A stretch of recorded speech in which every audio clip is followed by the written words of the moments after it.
সেই ছাদ, যেই ছাদে জামা কাপড় মেলি আর কি, বাঁশগুলো টাঙানো ছিল। এই যেগুলো সিঁড়ির উপরে ছিল সেগুলো এখানে টান মেরেছে। বাঁশগুলো চিলেকোঠার চালের উপরে রেখে দিয়েছে, এমনভাবে রেখেছে যাতে আমি সেগুলো নামাতে না পারি। আমার ছোটো বাচ্চা যে বাচ্চার জামা কাপড়, আমাদের জামা কাপড় ওনারাও মেলেন, সবাই মেলেন, সবাই মিলে মিলেমিশে বাঁশগুলো ওনারা তুলে রেখেছেন, কারণ বাঁশগুলো ওনারা টাকা দিয়ে কিনে এনেছেন।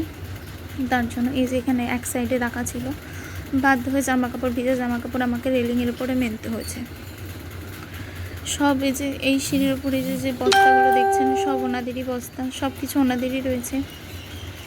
এখন যাচ্ছি এই রান্নাঘরে। এই রান্নাঘর নিয়ে যত এখন ঝামেলা, বর্তমানে এই ঝামেলা শুরু হয়েছে রান্নাঘর নিয়ে।